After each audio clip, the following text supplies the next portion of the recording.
Now, yes, I know I've just recently done a review, and inbox reviews are kind of few and far between on my channel, but I just had to share this one with you. As I mentioned in my last video. What? Come here. Max. What are you barking at? As I was saying, as I mentioned in my last video,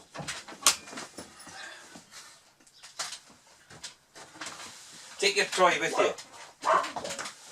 That's the neighbour's dog. Take Squeezy, go on, get Squeezy.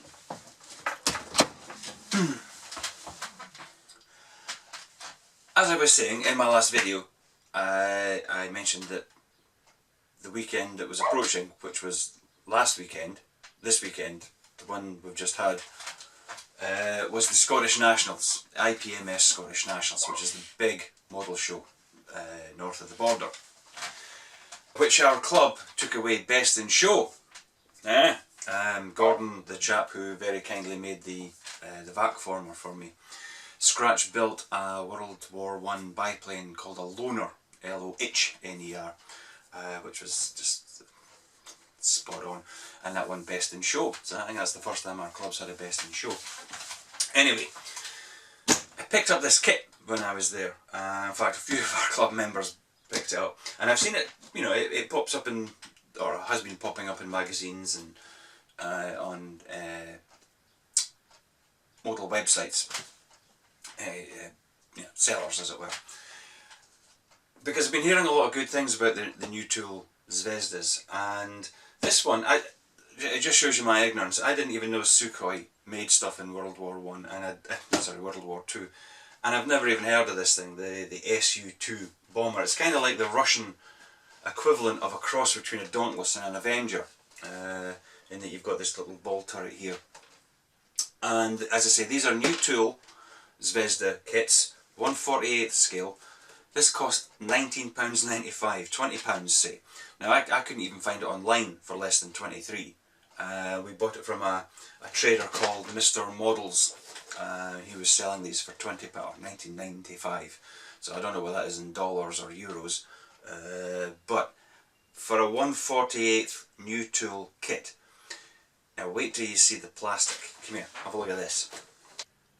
Right, you're going to love this. Seriously. As you can see, nicely boxed, comes with nicely sealed as well with Zvezda's own sealing things. Obviously I've had a wee look, so that's why that's open. But look at this, look, inside the box you get another box. That's how well protected it is. Box within a box. As far as the instructions are concerned, very little info on the Su-2. In fact, we've just got this one 4-line paragraph.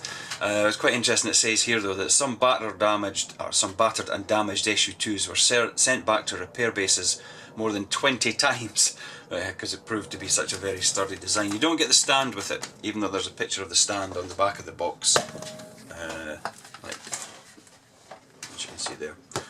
You don't get that with it, but not that that matters because I wouldn't be showing it in flight anyway.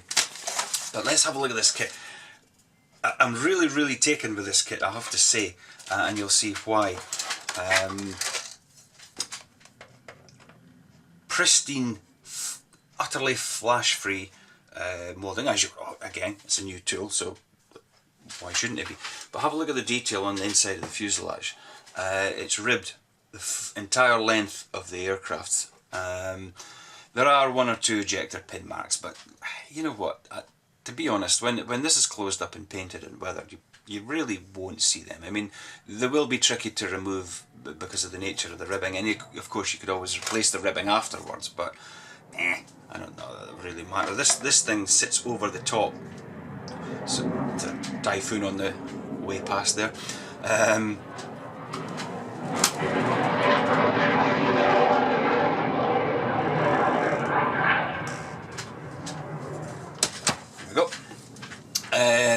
What was I saying?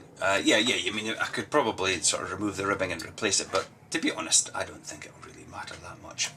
As I say, this thing here, this part here sits along the back here, so it'll probably cover up a lot of that Typhoon. They have absolutely no consideration for us video makers, have they? But now this is the thing that really tickles my fancy with this kit. This is the wings, top and bottom. Now hopefully the camera's going to be able to pick up on this. Let's see. Come on camera. Focus, focus, focus, focus. Look at that rivet detail. Look at that. Now you wouldn't normally see that kind of surface detail on anything less than a top end 1/32 kit. I'm not saying there aren't 48th scale kits out there, but you rarely see it, especially to that extent. I mean, look at that. That is absolutely fantastic. Top and bottom. These wings, normally Russian wings are metal, but these ones are, Russian wings are usually made of wood, but these are obviously made of metal. And Zvezda have gone to the trouble of giving you every single little recessed rivet. And that is going, with a wash, that is going to come up absolutely superb. You've got a little bit of wheel well detail, a lot of wheel well detail. You've got a little bomb bay here as well. That rivet detail is also continued onto like the horizontal stabilizers. But look at this now. Hopefully the camera's going to be able to focus on this side on. Look at the actual flaps on the horizontal stabilizers in there. That looks like two separate parts. It's just so well molded, so well engineered. I don't. Hopefully this is going to pick up. It's hard to actually see what's going on the little TFT screen. I don't know if I hold it this way, that might be better. Look at that. Isn't that absolutely fantastic? I'll keep my finger there so that it stays focused. Look at that. Brilliant. It does look like two parts, doesn't it? It actually barely looks like it's attached to this part. Fantastic. And again, all the rivet detail that you could ask for as well. And that's extended onto the wheel covers. Getting another Typhoon. Beautifully detailed engine. All the cooling fin detail is there. And this is the first time I've ever seen this. These are all the push rods. So that will build into a very nice looking engine. There's the gear reduction unit here. Some very, very fine plastic parts there. And a couple of figures, one sitting down and one standing up. Again, beautifully rendered with buckles and straps and belts and goodness knows what. So this kit, I mean seriously, there's some radio equipment there with the little handle or the dial or whatever. Just an absolutely amazing kit. The clear parts now, I've got a little gripe here, and it is just a little gripe because the clear parts are very, very nice. Beautiful, thin, optically perfect from what I can see, but Zvezda have given us the option of showing the canopy open. Now, if I'm showing it closed, which I might well do, there's the front of the canopy, that's the sliding section, and that's the rear section. So this would slide over this, nesting over it. So what Zvezda have done is they've given us this piece, which is this piece and this piece moulded as one. Now, obviously, if you have something with all these panels, or these frame lines, going over something with all these frame lines, you're going to see twice the number of frame lines. So what Zvezda have done is they've moulded frame lines on the inside to account for these ones.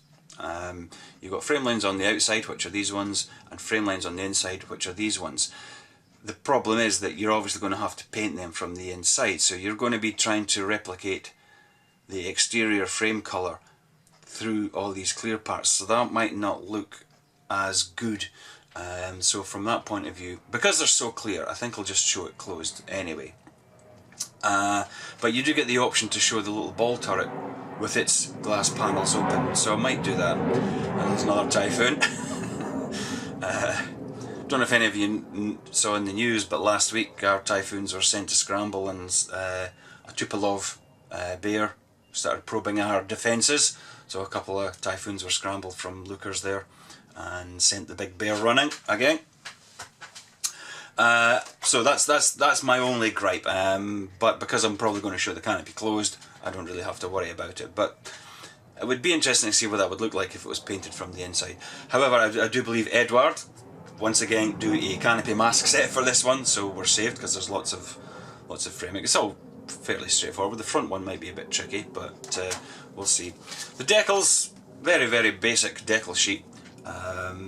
Just Russian stars basically, with a couple of numbers and your instrument panel. Never terribly fond of these instrument panels, but hey ho.